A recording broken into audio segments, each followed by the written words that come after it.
رب العالمين خلقنا لعبادته وأمر بتوحيد طاعته وهو غني عنا ونحن محتاجون. وقال تبارك وتعالى وما خلقت الجن والإنس إلا ليعبدون ما أريد منهم من رزق وما أريد أن يطعمون إن الله الرزاق ذو القوة المتين. صلاة الله والسلام على سيدنا وحبيبنا محمد وعلى آله وصحبه وسلم تسليما كثيرا. الحمد لله kita serahkan kepada Allah Azza wa Jalla yang alhamdulillah waktu saat ini kita masih juga nikmat yang terbesar, terutama ada nikmat keimanan. Keimanan inilah yang jadikan terang untuk melangkahkan kaki kita di rumah Allah Subhanahu wa taala yang dibacakan qala Allah qala Rasul.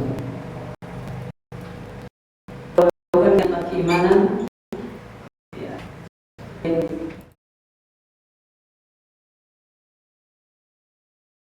hati menurut kita langkah majelis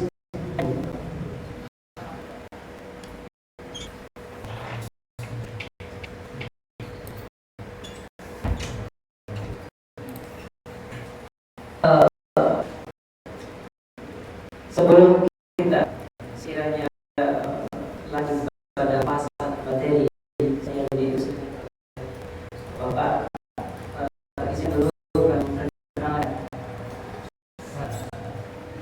saya dari Bima ITB 1 TH sama Ustaz Ridwan.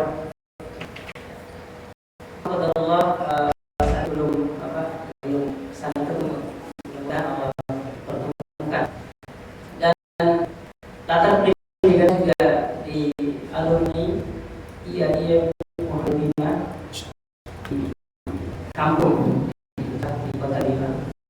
Setelah itu kemudian saya lanjut pergi di Makassar, itu program tadi juga. Alhamdulillah kala juga saya di setelah itu fokusan berdakwah di Makassar. Akhirnya saya di Surabaya. Alhamdulillah satu kebanggaan tersendiri ya. Saya dipercayakan oleh para pengurus, jadi mengambil saya pribadi. Alhamdulillah dan saya juga sangat senang. Apalagi di kampus saya Bapak itu ada satu daerah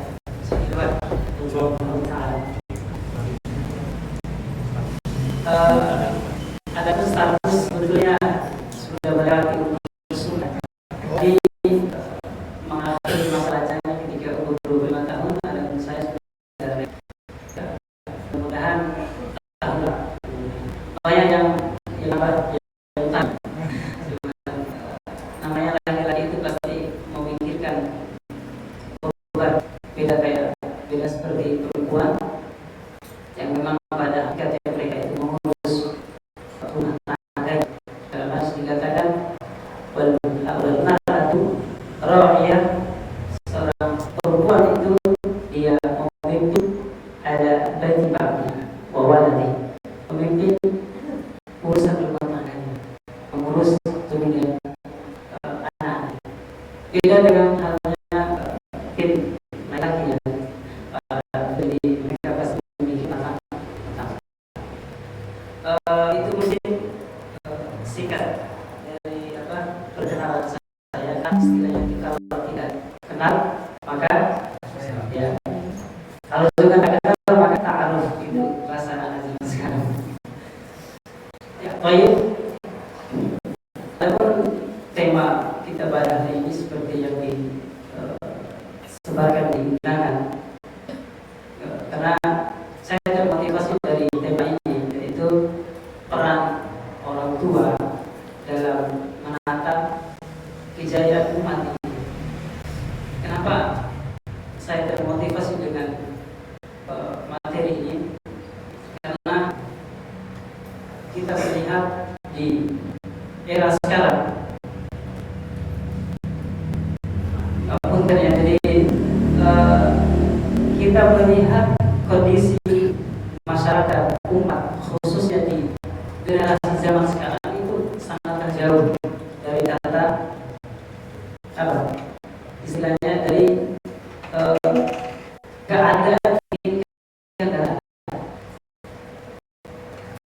ada jauh dari keadaan tidak perhatian dengan syarat, tidak mengajari Allah kalau masalah akidah, masalah bagaimana kita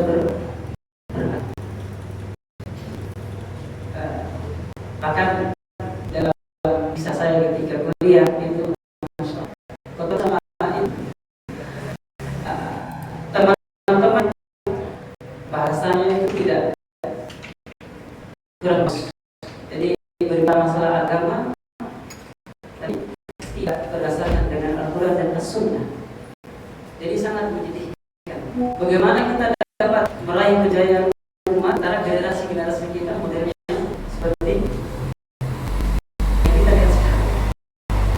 Mungkin dinamika ataupun situasi para generasi ini sama saya tidak. Tapi setelah akan ada hitungannya, tidak semuanya itu berbeda sangat jauh. Ada yang karakternya keras, ada karakter lembut, ada yang seterusnya. Kalau melihat, jadi kita melihat kondisi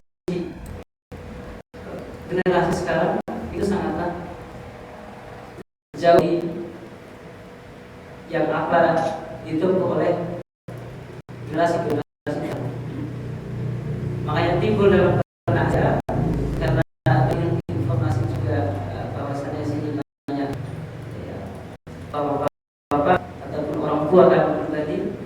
Jadi ya, ini sebagai motivasi bagi kita semua bahwasannya kita sebagai orang tua ataupun kita sebagai seorang orang tua sebetulnya kita memiliki peran besar, yaitu kita berusaha bagaimana bentuk menata generasi anak kita. Kita tuntun mereka sesuai dengan apa yang diinginkan oleh Al-Quran dan As-Sunnah, sesuai dengan yang Allah Subhanahu wa Ta'ala ajarkan kepada kita.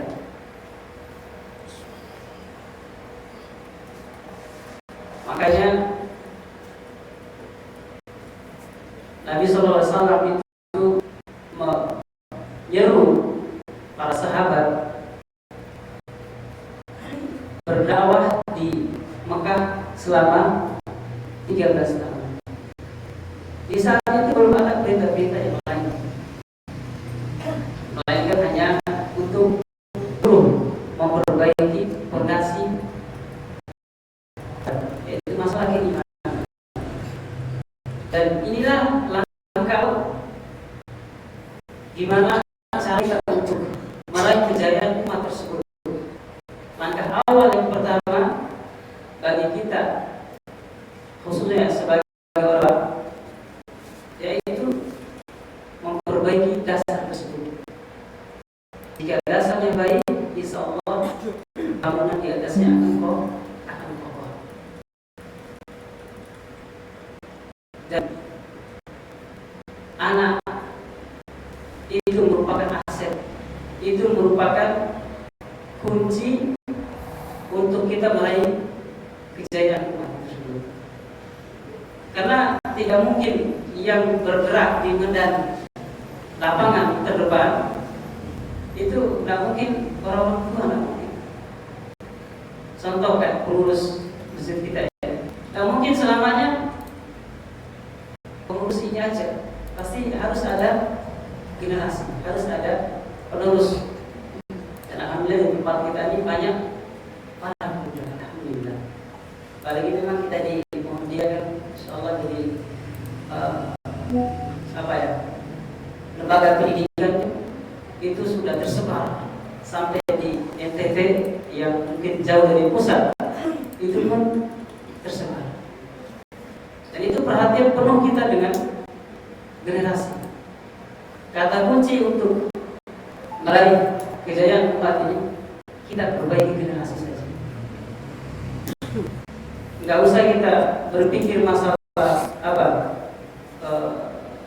berperang, nggak usah kita berpikir masalah yang besar-besar, enggak, yang kecil-kecil dulu, seperti yang Nabi lakukan. Nabi SAW memperbaiki dasar, mendakwakan dakwah tauhid selama 13 tahun. Itu hanya sebagai masalah keimanan. Dan perlu kita menjadi catatan bahwasannya anak itu dan harta yang kita miliki itu merupakan ujian. Jangan sampai kita terlena dengan memanjakan anak-anak kita. Generasi tidak boleh. Kalau di generasi yang dulu, anak-anak muda itu menangis ketika anak panahnya meleset. Tapi zaman sekarang mungkin yang muda-mudi lebih tahu, nangis karena putus cinta gitu. Bisa sih ada bisa yang paham. Jadi sangat miris, sangat jauh dari tiga generasi kita yang terbaik. Sahabat, tabi'in, tabi'in. Minimal kita mengikuti jalan mereka. Minimal kita berusaha untuk mengikuti kepada mereka. Karena itulah kunci kesuksesan. Jika kita keluar dari apa yang kita tempuh, maka kita diancam oleh Allah Azza wa Jalla dengan api. Maka para hadirin Bapak Ibu dan sekalian, semoga sama-sama dengan Allah Subhanahu wa taala. Allah Subhanahu wa taala katakan, wa'lamu anna amwalukum wa auladukum fitnah. Tahuilah harta yang kita miliki, yang kita kumpulkan, yang kita punya, dan anak kita, generasi ini merupakan fitnah, merupakan ujian. Ujiannya inilah tugas saya, itu pendidikan. Seperti yang disebut oleh Bapak tadi, lembaga kita sudah memiliki banyak macam lembaga, baik itu dari ini TK saya nah, dia cara tua jika dia memiliki kemampuan, tidak memiliki ilmu, mereka kepada pendidikan kita percaya. Jangan malah biarkan mereka dalam kejarannya, dalam tidak tahu tentang masalah. Mereka adalah fitnah bagi kita. Wa anallahu azim. Dan di sisi Allah Subhanahu wa taala itu ada pahala yang besar diberikan kepada kita. Jangan tugas yang mulia ini. Jangan sampai anak dan istri-istri yang kita miliki itu justru sebaliknya, mereka datang menuntut hal yang karena orang tuanya, karena kepala keluarga tidak amanah, karena itu adalah amanah dari Allah Azza wa Jalla. Ya ayyuhalladzina amanu inna min azwajikum wa auladikum aduwwan lakum. Wahai orang-orang yang beriman, ya para bapak ini, sesungguhnya di antara atau dari istri-istri kalian ini digunakan jamak di sini, karena memang dalam syariat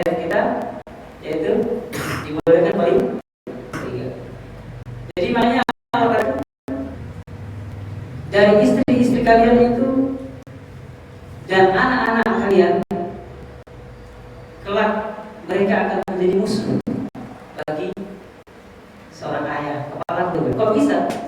Bisa karena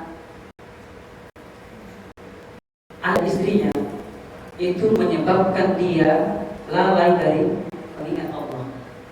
Dia hanya menjadi mesin pencari uang. Jangan seperti itu. Jadi dia hanya mencarikan uang, membahagiakan hanya dari segi dunia. Itu yang mereka akan datang kepada kita sebagai seorang laki-laki. Mereka akan menuntut pada Allah.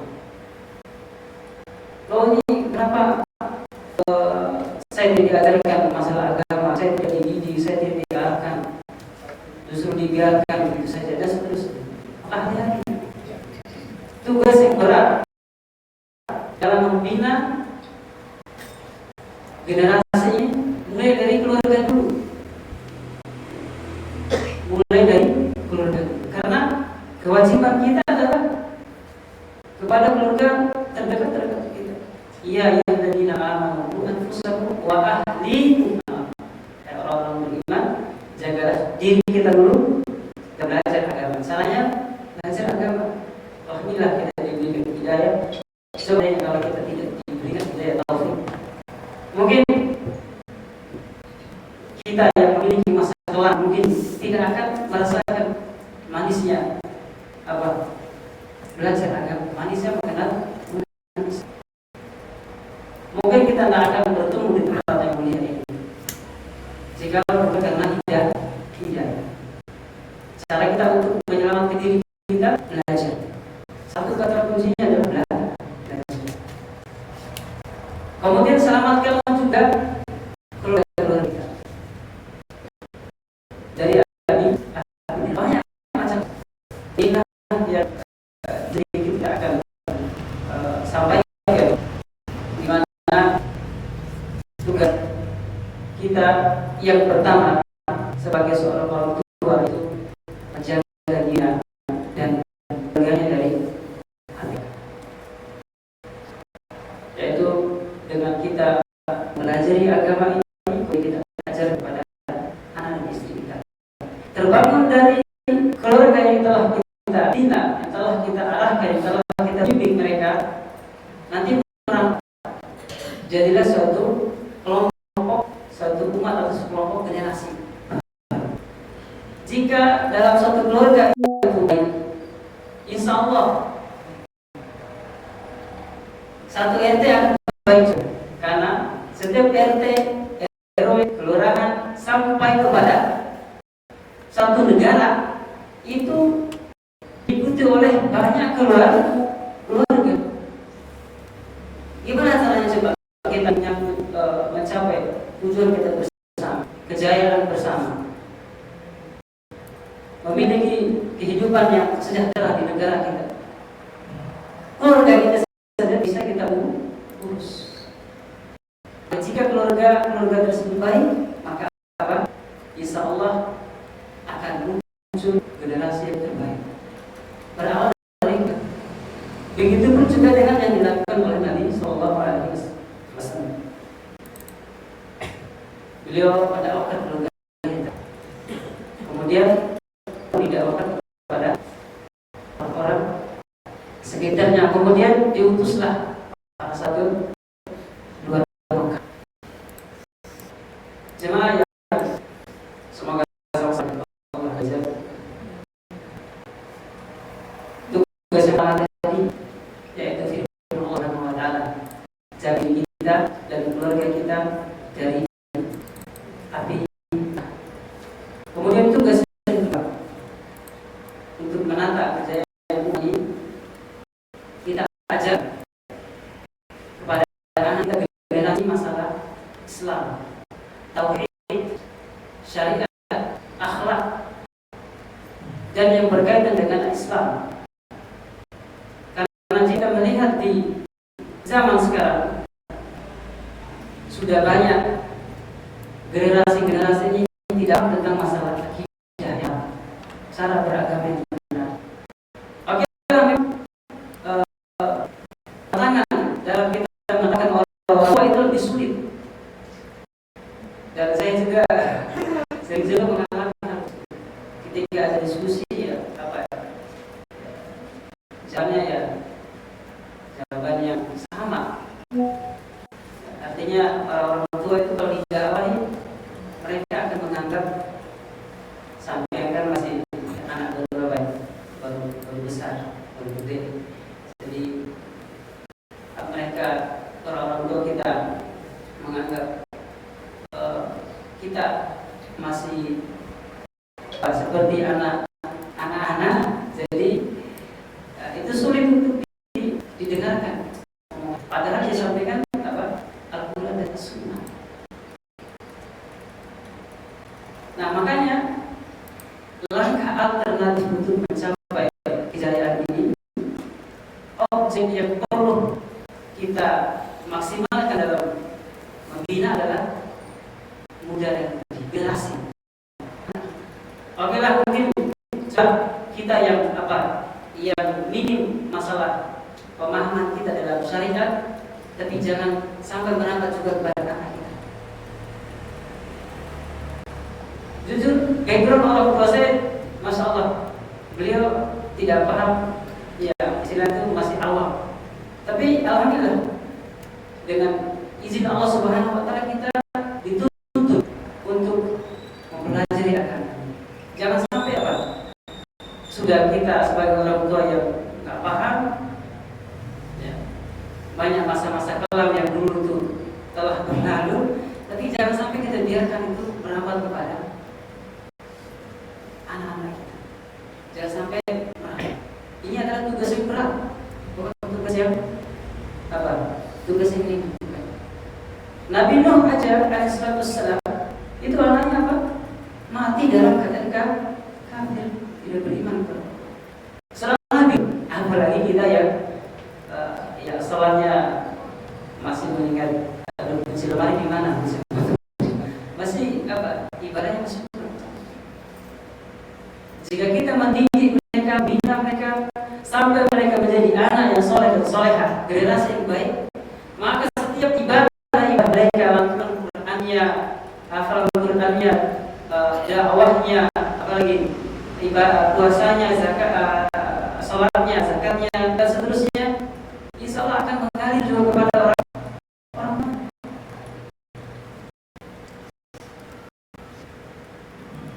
Maka harta baiknya adalah istri soleh, anak yang soleh dan soleh. Itu harta terbaik. Harta yang tidak bisa dibeli.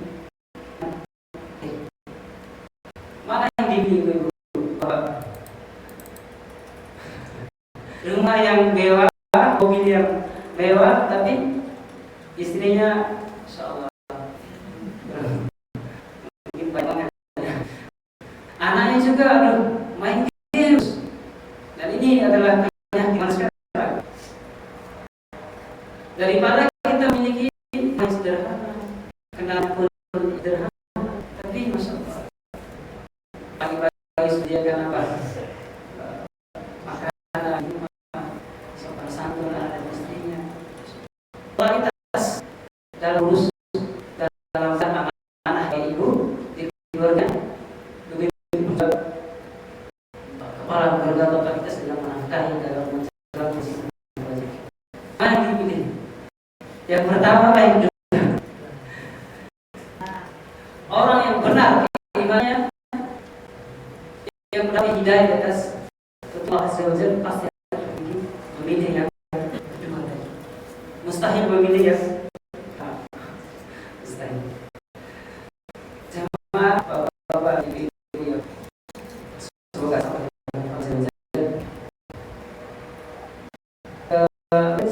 jam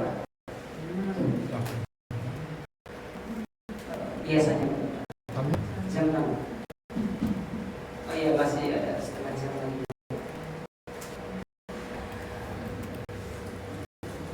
Mengajar masalah akidah, masalah tauhid, itu kepada anak-anak kita. Karena kunci pintu kita masuk surga, mendapatkan syafaat Nabi Sallallahu Alaihi Wasallam dan syafaat orang yang diizinkan oleh Allah Subhanahu Wa Taala untuk memberi besar, yaitu terasa dalam hatinya akidah yang benar. Itu yang pertama. Kunci untuk meraih kesuksesan kejayaan ini kita ajarkan generasi kita masalah akidah yang benar. Jangan mereka menyembah selain Allah. Ajarkan mereka masalah tauhid yang benar. Itu merupakan kunci masuk surga. Syarat pertama. Percuma kita rajin sholat malam, sedekah sangat banyak, apalagi membantu orang lain, tapi kita di balik itu melakukan perbuatan-perbuatan yang mengingkari iman, itu kesyirikan. Di balik kita menerima banyak ya. Mungkin di sini tidak apa-apa kita sebut itu. Jadi banyak kesyirikan yang mereka lakukan. Apa yang terjadi? Percuma puasanya, sholatnya, sedekahnya percuma. Tidak diterima oleh Allah Azza wa Jalla. Kata Allah Azza wa Jalla, la ilaha illallah. Khitab dalam ayat ini, ucapan Allah Subhanahu wa taala dalam ayat ini ditujukan kepada Nabi sallallahu alaihi wasallam. Nabi ini Nabi sallallahu alaihi wasallam saja sempurna ibadahnya. Ya. Kita yakini wajib bahwasanya Nabi sallallahu alaihi wasallam adalah orang yang paling sempurna ibadahnya. Masih saja Allah ancam dengan kata la yahbaqanna amal. Jika Nabi melakukan kesyirikan. Apalagi kita? Aduh, ibadahnya. Adakah kira-kira yang konsisten salat malam? Mungkin tidak kita mungkin cara kata. Ada nggak di antara kita yang konsisten dalam bersedekah? Ada nggak kita yang supaya konsisten berpuasa? Ini bukan puasa wajib, bukan puasa Ramadan ya. Puasa sunnah. Puasa sunnah ini ada puasa yang sunnah dibanding puasa yang wajib. Kenapa? Itu mungkin saya bagi bapak-bapak tahu.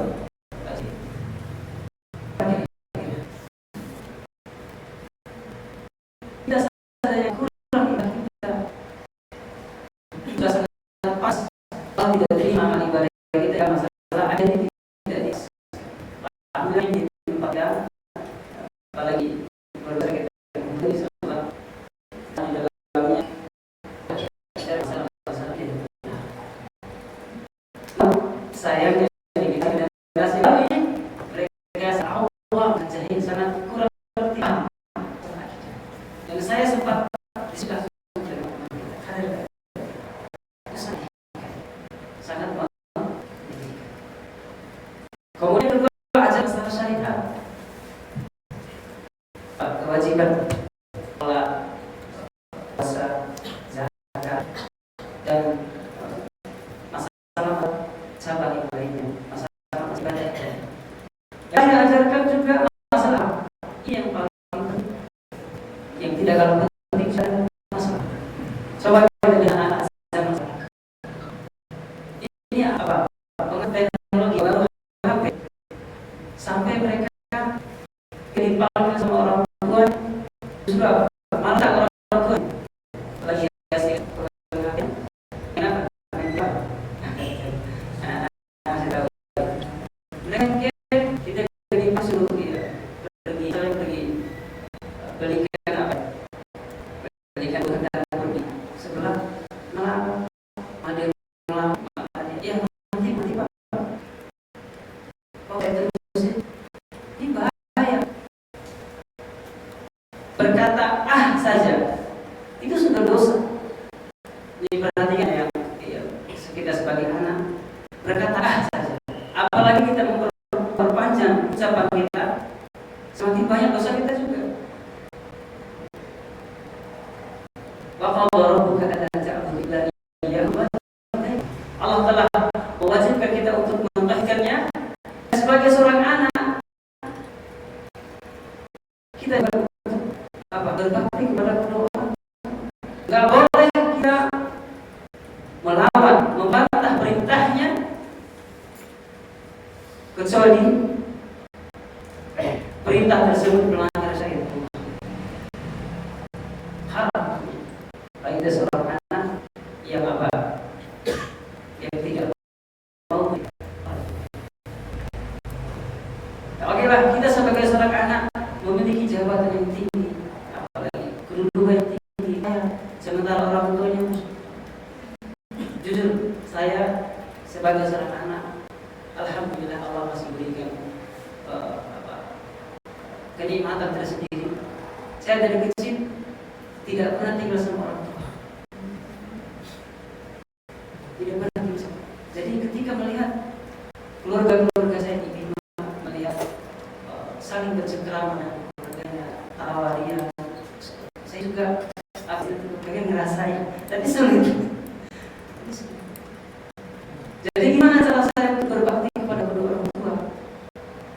Mendoakannya, dan insya Allah ibadah saya itu akan tetap mengalir kepada Allah. Nah, ini orang tua berdua saya sudah meninggal, ada bapak, ya orangnya perantau jelajah, jadi tidak pergi.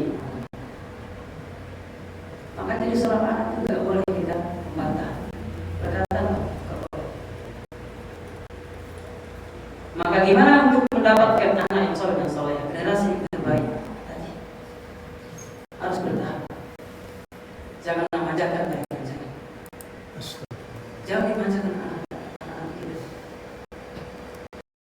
Hati, kalau kita manja, mereka terbiasa dengan apa? Kemanjaan yang ya, pelayan kasih sayang yang dikira oleh orang tua itu kasih sayang, padahal itu apa? Awal dari kebinasaan. Ada satu kisah yang saya dengar dalam satu muhawarah dalam satu ceramah, seorang syekh ditanya oleh seorang ibu, ini seorang ibu dan seorang bapak. Tapi dalam pertanyaan tersebut seorang ibu bertanya kepada syekh, wahai syekh, bagaimana caranya aku menyuruh anak saya salat di masjid yang laki-laki, udah besar, udah banyak, tapi alas. Bagaimana ya? Apa sih?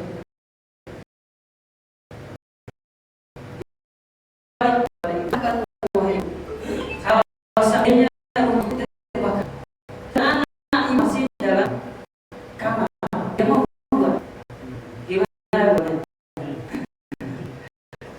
Dia dia dibangun, apalagi anak. Terus pasti saya lagi bangun saya bangunkan dia bagaimana?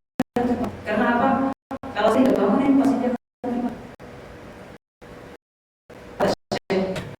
kenapa sampai tidak seperti itu? Anda untuk menjauhkan mereka dari Allah.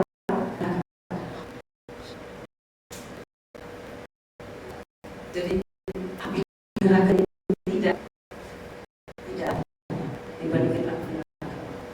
Kalau sebagai Islam lagi tidak lebih bersungguh-sungguh lagi dalam mengarahkan dengan terutama di bawah dari mungkin ada anak-anak kita yang mati atau perempuan sama sendiri karena ini suka tanya aku ingat tadi saya sampai saat maka akhlak dia masalah akidah, masalah syariat itu sangat diajar pada anak-anak kita, pada dengan tiga hal tersebut Allah dia akan tutup dengan hidayah Allah. Tidak ada istilahnya, ya, mungkin hampir tidak ada seorang anak generasi sudah paham masalah juga dari masalah akidah yang benar, kemudian masalah ibadah yang lainnya, masalah akhlak,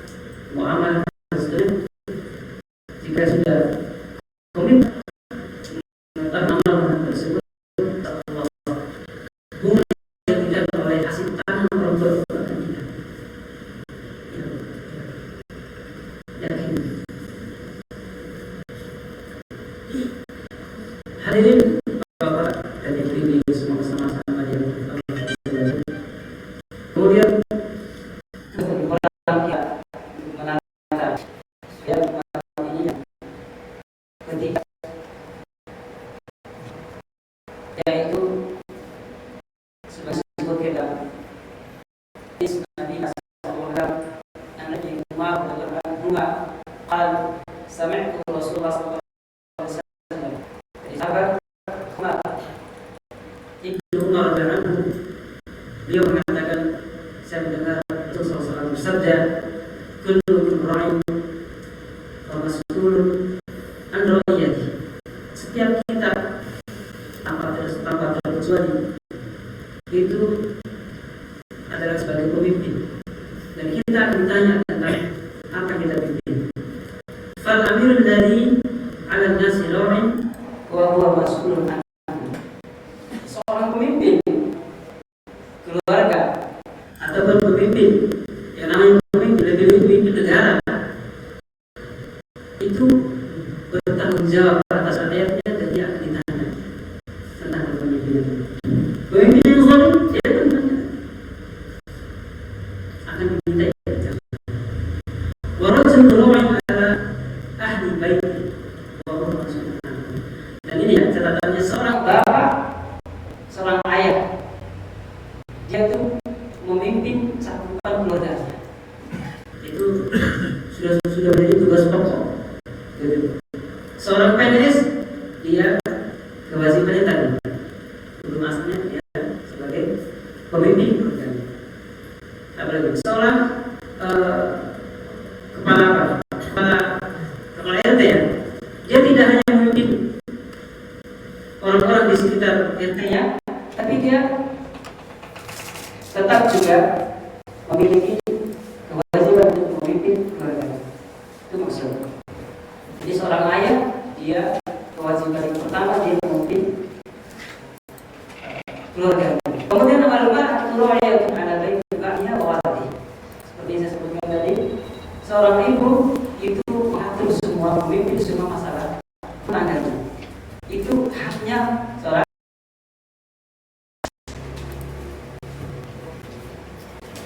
Maka tugas yang ketiga ini merupakan tugas yang dikatakan tugas umum bagi setiap muslim tanpa terkecuali.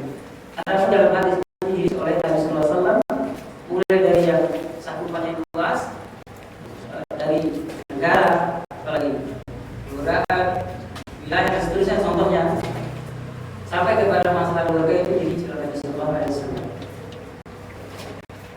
Apa tugas kita yang tadi? Memimpin, membina. Bukan hanya kita mengajarkan saja, tidak. Diajarkan masalah satu masalah, tapi kita tidak pimpin mereka, tidak pimpin mereka. Jadi juga istilah itu mengajar aku takjub. Jangan seperti itu. Memimpin itu dengan penuh pengajaran, dengan penuh keikhlasan, dengan penuh perjuangan. Sebagaimana Nabi sallallahu alaihi wasallam membimbing, membina para sahabat di mana? Pertama, di rumahnya selama 13 tahun membimbing sampai lahir keimanan, apalagi peribadatan mereka kepada Allah Subhanahu wa taala sangat luar biasa.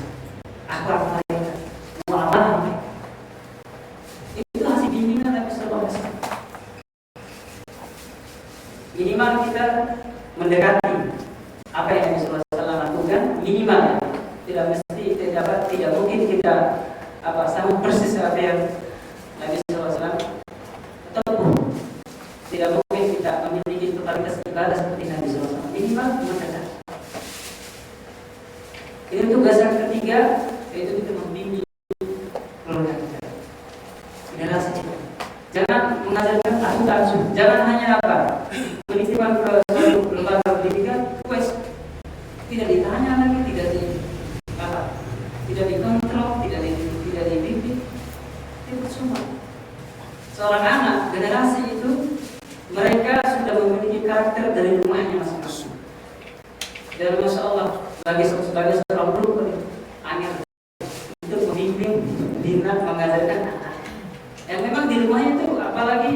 di rumah kita terbiasa dengan dengan perlakuan manja dari orang tuanya, itu sangat sulit.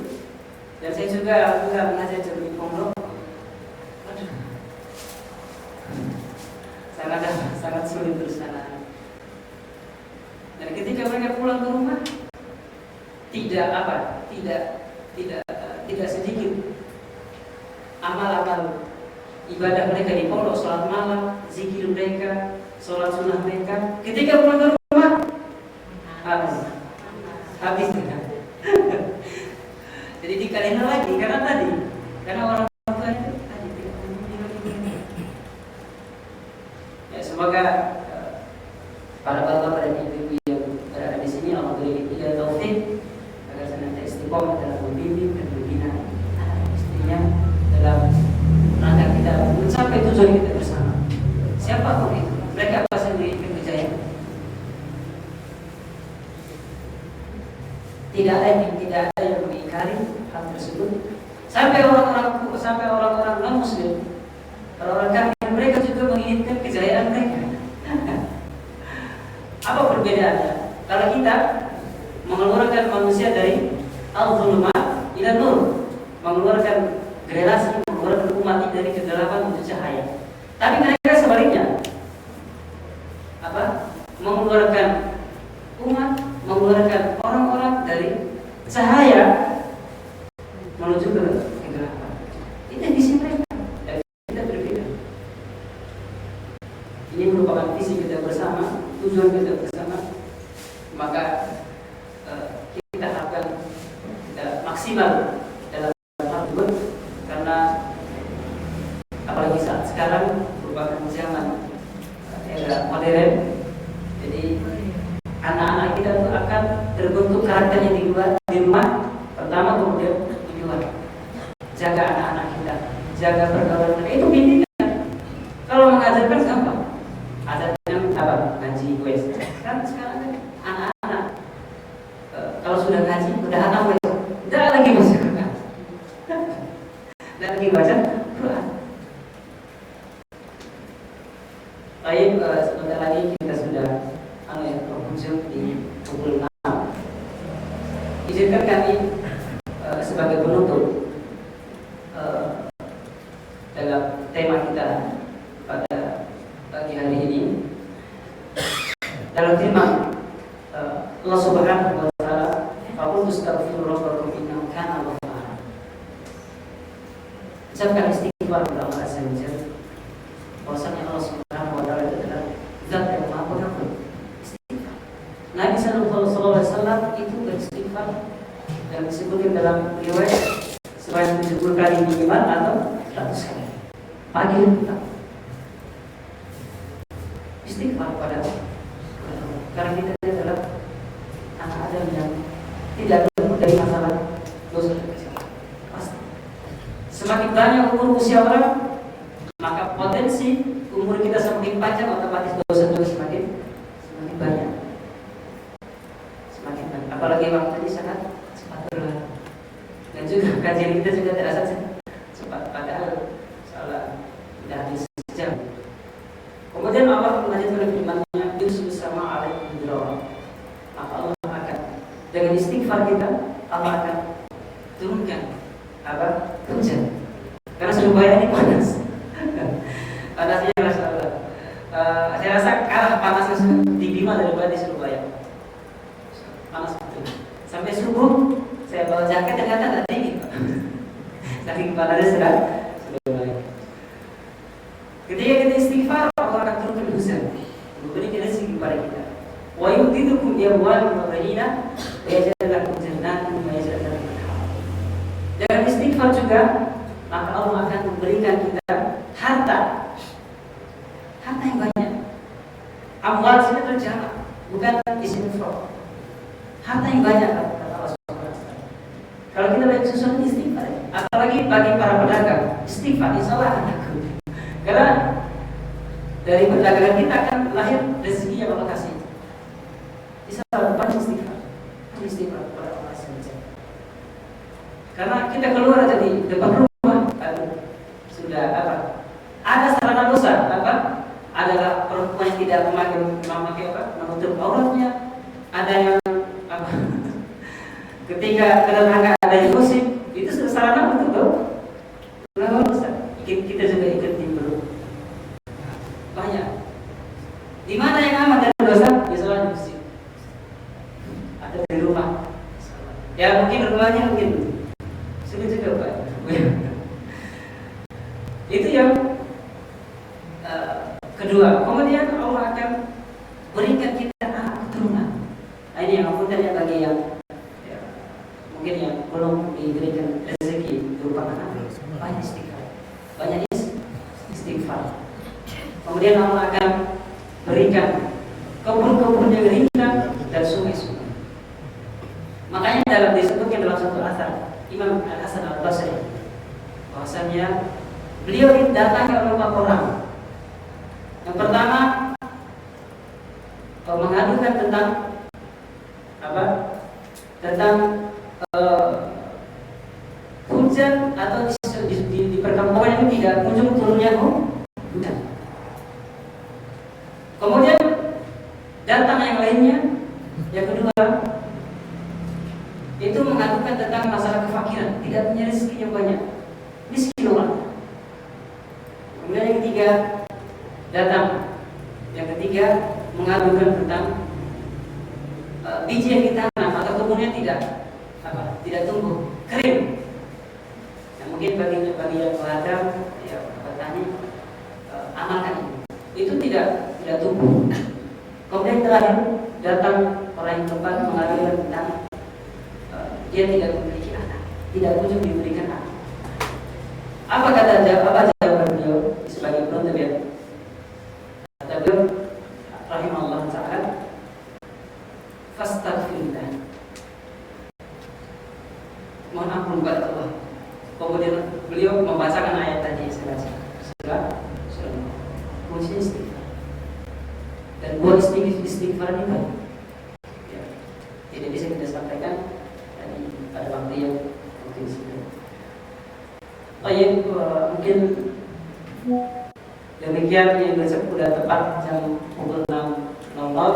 Semoga apa yang kita sampaikan ini menjadi ilmu dan amal kita yang menjadi kubarat di mana kita hari masalah. Kata Allah Azza wa Jalla, siapa yang berat timbangan amal kebaikannya maka dia akan untung. Sebaliknya siapa yang ringan timbangan amal kebaikannya maka mereka adalah orang-orang yang mungkin khalidina fiha, mereka kekal dalam neraka. Ya, kami ucapkan syukran wa jazakumullah khair kepada pengurus telah mempercayakan kepada kami beri amanah untuk menyampaikan suatu lesangan Pak ya, Pak Sadi.